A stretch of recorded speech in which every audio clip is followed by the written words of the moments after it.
Thanks for coming in early, Nick. Escaping breakfast with a small child. How is Jimmy, by the way? Exactly. You've done me a favour. Thank you. Look, if Maisie calls... She won't. Not now she's got Faye. You must be nervous. Really, why? You'd be odd if you weren't. Well, yeah, obviously. I just want it over and done with, that's all. See you later.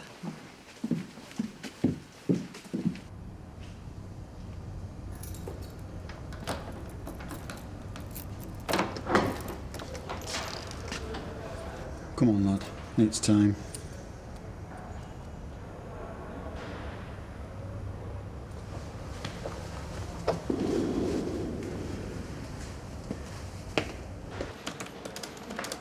You and Faye were close.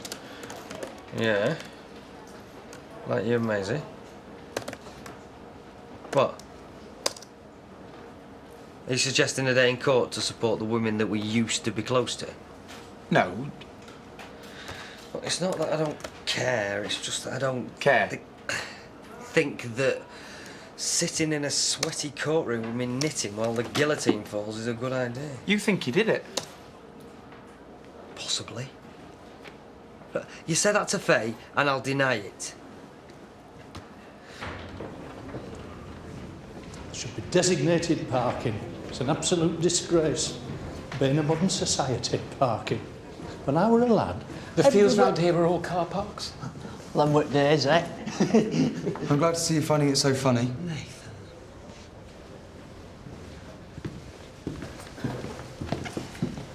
Doug, Sam, why don't you sit here? Then all the prosecution will be together. Have you forgotten why you're here? Your father is dead.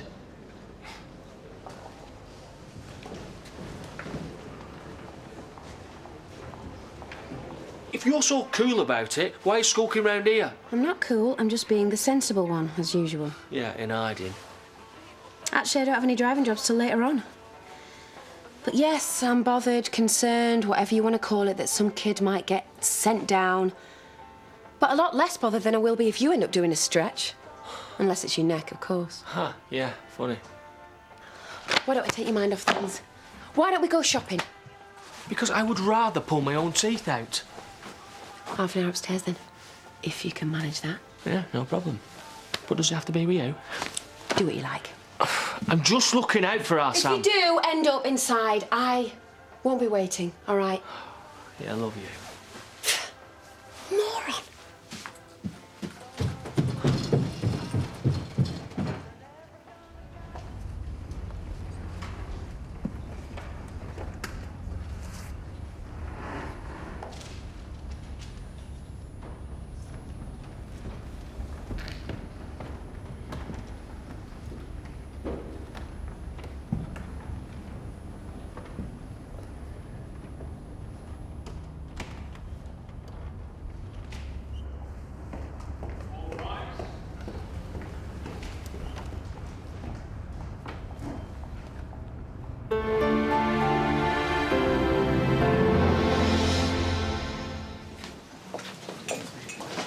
Have you heard from your dad? Well, Nicholas said they've started late. Do you fancy another drink? No, I've got to get on.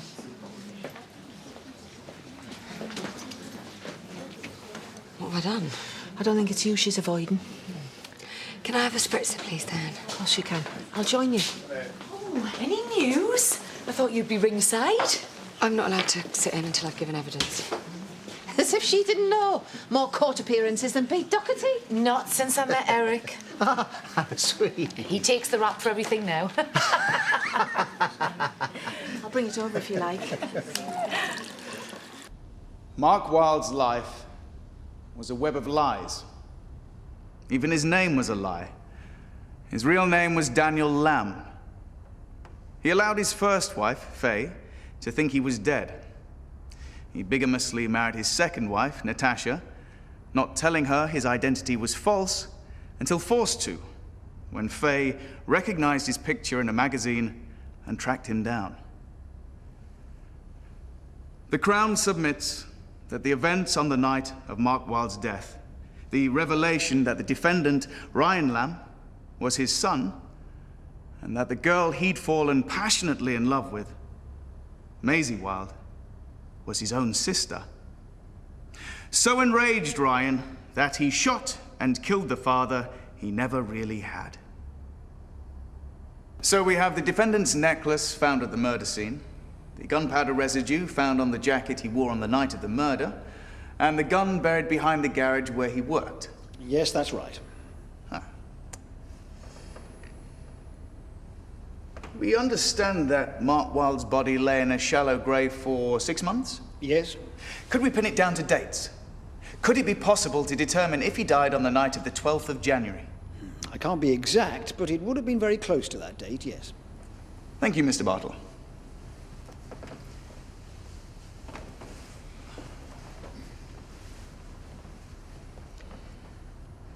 Could my client's chain have been placed at the scene of Mark Wylde's murder after he was killed? It's possible, yes. And given that we are unable to ascertain the age of the gunpowder residue found on his clothes, the residue could have appeared there on the night of the murder? Yes. Or at any time between that night and the day the jacket was seized by the police? Where are we, Mr. Kofi? Trying to establish reasonable doubt, Your Honor. We do it a lot. Not looking for wicked fairies at the bottom of the gun, are we? Nearly done, sir. Mr. Bartle. It's possible the gunpowder residue appeared after the murder, yes. Any DNA from Mark Wylde on my client's chain? Say if there'd been a struggle? None. Was the residue found on my client's clothes the same as the cartridge that killed Mr. Wylde? It's impossible to say. Isn't all gunpowder the same? No, it can be identified to a specific manufacturer. All the cartridges that are supplied to the home farm estate come from the same manufacturer. And they buy around 1,000 each year.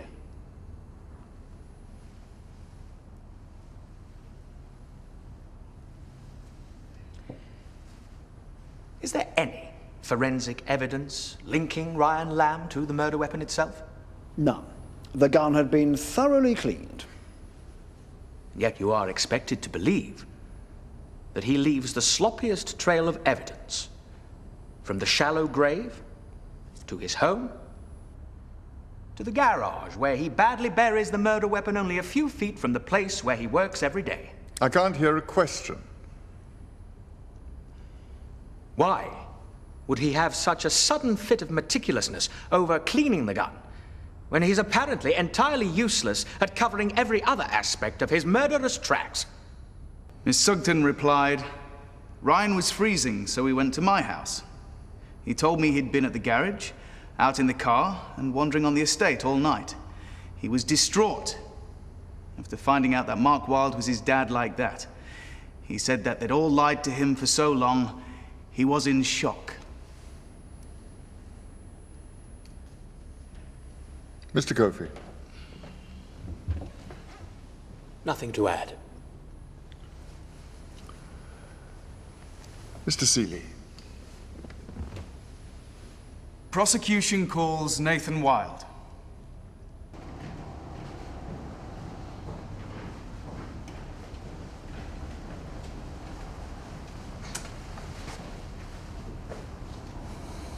Don't worry, Big Brother's here now.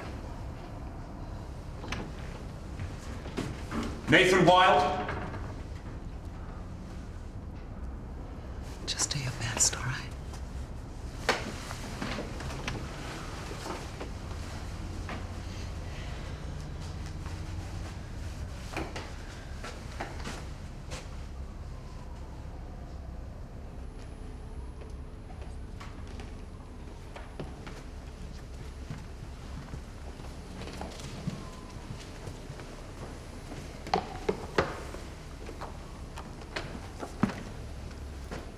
Are you Nathan Wylde?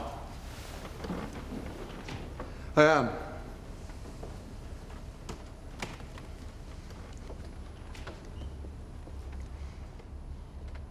I swear by Almighty God that the evidence I shall give shall be the truth, The whole truth and nothing but the truth.